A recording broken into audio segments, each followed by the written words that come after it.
be able to have everyone here tonight to be able to recognize and celebrate your accomplishments. We are fortunate to have with us tonight our NJROTC unit under the direction of Commander Walker and First Sergeant Cox. Special thanks to them for always being willing to be here to present the colors, as well as our orchestra being here tonight for the national anthem. So would everyone please stand for the presentation of colors by Lassiter NJROTC and playing of the national anthem by the Lassiter Orchestra.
Thank you. Give a round of applause.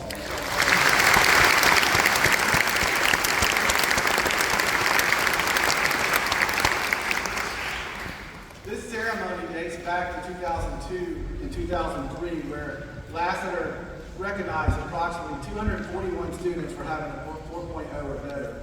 Today, over 20 years later, we're recognizing 489 students who've been honored for their academic excellence. So as we begin this program and everyone's gathered here, I can't help but think of the talent, the determination, as well as the academic focus that's represented tonight by our sophomore, junior, and senior class. So here's some quick numbers for you. So we're recognizing 489 students, 136 sophomores, which is about 30% of the class, 167 juniors, which is about 40% of the class, and 186 seniors, which is about 44% of the class. So congratulations to all of you for your achievements.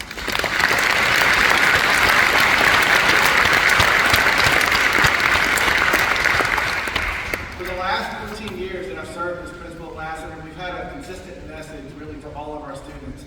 And our message has always been about the importance of being competitive and putting yourself in a good spot after graduation, whatever your plans are, so that you can be competitive in whatever you want to do.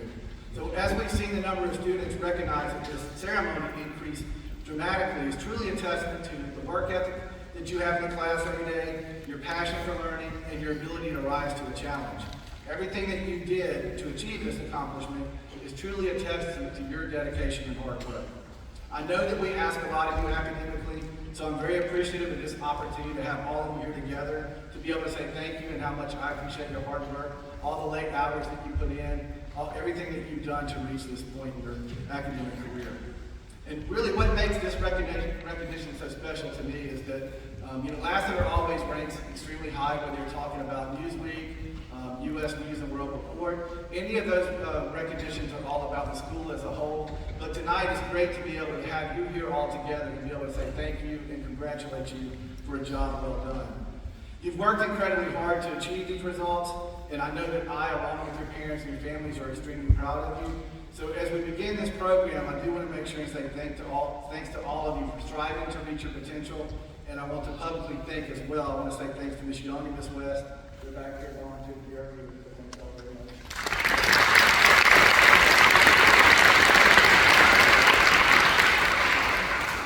Our counselors who help with the organization and who help with the reception as well for after, as well as to Ms. Pisa, who oversees the ceremony. So thanks. I see a couple of our counselors here as well in here, so thank you all very much.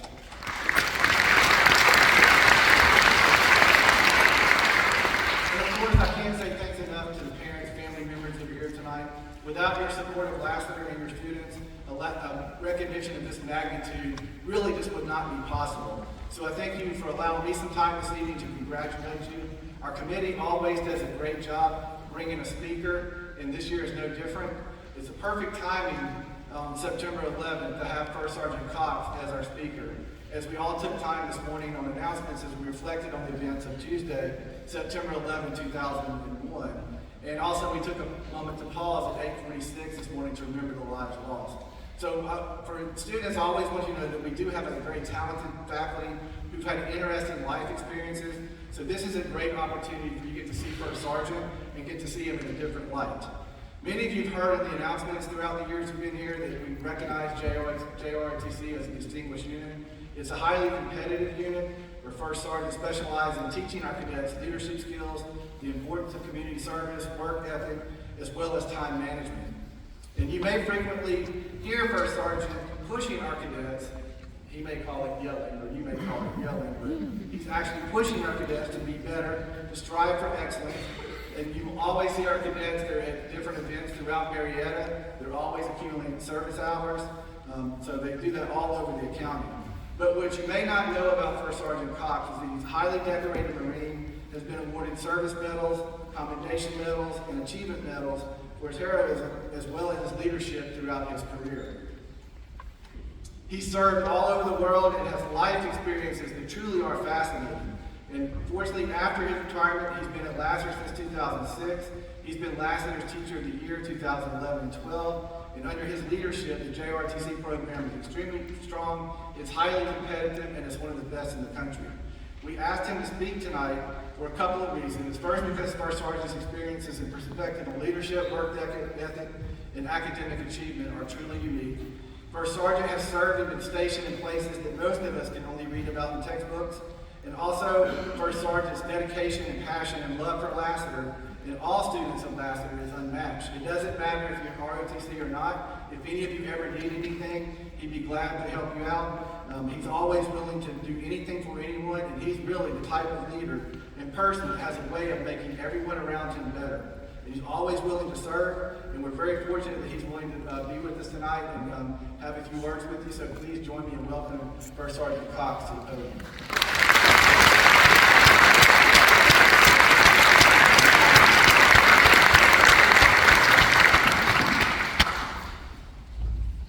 Okay, I'm going to ask for a little bit of participation. Anytime I speak before people, I give you the greeting of the day, and I expect you all to give me the greeting back. So when I say good evening, please say good evening, First Sergeant, as loud as you can. I would appreciate that. Good evening. Good evening, First Sergeant. I'm doing fine. Thank you very much. Thank you, Dr. Richie. I think you said more than I needed to say about me. I appreciate that. Because it's all about you. I'm going to take you back a few years. Starting back in 1969, I'm going to tell you just how blessed you are to be in a school like this. If I offend you all for saying blessed, I'm not going to apologize, because you are blessed, and I am too. I'm blessed to be at a school like this.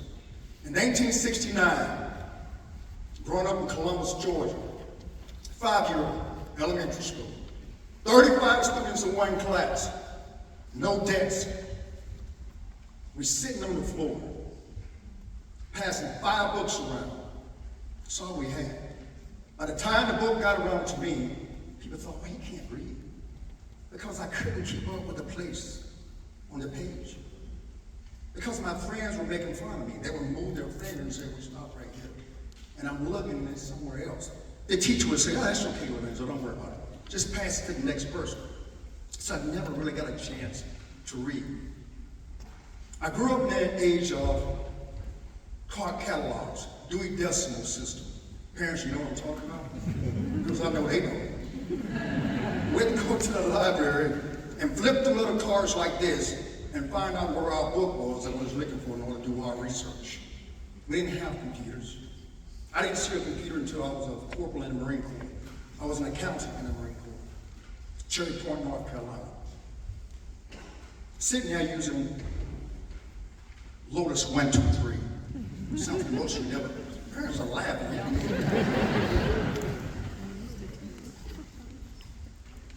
My lifetime goal was to do two different things. One was to be a politician. My mind changed once I got here. You laughing too.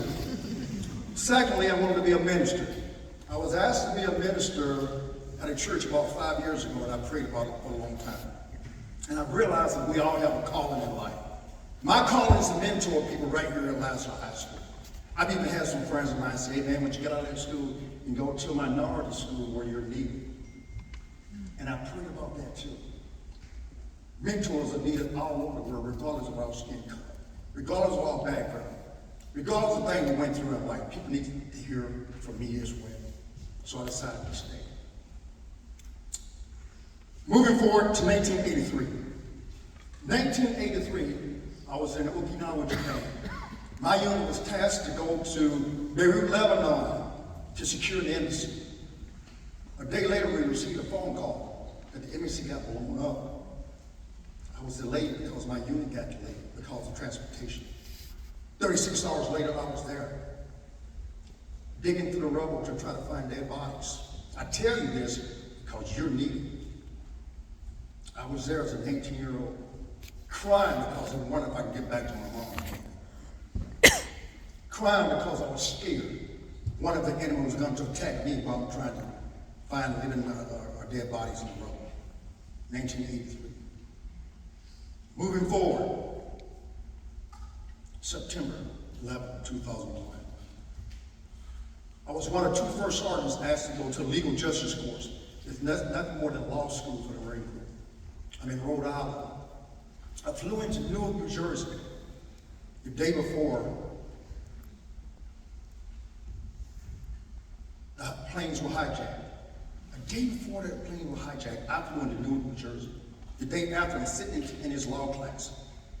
This guy runs out, he says, hey, stop class. Something happened. There was a plane hijacked in Newark, New Jersey. I'm like, no way, I was just there yesterday.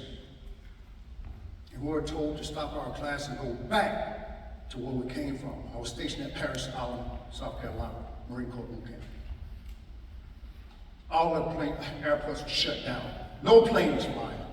We had to rent a car and drive our way back. As I'm driving down 95, me and the guy who was with me decided to kind of go in a little bit so we can see what's going on. Building still smoking. You all know the history. You all know that 2,996 innocent civilians were killed in 3 different incidents. 4 planes hijacked. Terrible, terrible, terrible. I'm telling you at this point in our life, our technology should be better. No, I'm not criticizing our country. I'm telling you that every 20 years it looks like something bad's gonna happen. No one ever thought that our country someone would attack us in our hometown. No one thought, this is our home. No one would attack us in our hometown. We need smart people like you, like you, like you, like you, like your parents. I'm getting old. I'm almost 60 years old. It's time for me to fade away. But because you have such great teachers, such great administration, such great parents, I'm hoping that you can save my life someday. Heroes come in different fashions. And I'm telling you, you're looking at heroes all around you. They're heroes. Please stay in the fight. You don't have to put a uniform on to save your country. Your brains are just as bright as any other scientist, any politician, any surgeons. You are the people that we need to carry this country on for the next 100 years. We need you. So collaboratively, I need you to put your minds together. Save our country. We need you. Last but not least, is Miss Pisa here? Miss Pisa and Miss Gustafson, if you're here, can you step in for a second, please? I sneakily asked these two people if they were going to be here today. I don't know if they knew why. I don't think they did. Please come forward. Sometimes in life, it takes people besides your parents to put you in a position to succeed. These two have done it. I normally give out First Sergeant corns to my most outstanding teachers.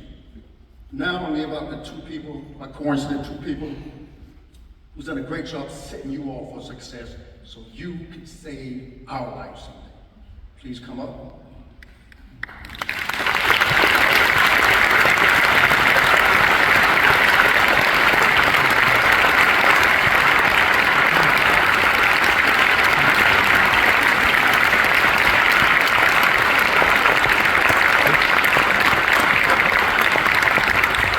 One last thing, and I'll let you go because you're the most important people in here. I would like to give you one salute.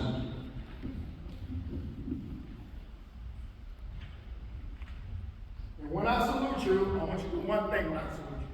I need everybody here, please stand real quick. One take for a second. No, I'm not going to pray for you. I can pray, but I'm not going to pray. All those people that lost their lives in 2001. In the Marine Corps, we normally say, hoorah. But I want to vibrate this building so loud with our voices just to say, we love you. And we want them to feel that vibration of us saying, hoorah, one time, all those people in the heaven. So when I salute you, on three, I want everybody in here to say, hoorah! 1, 2,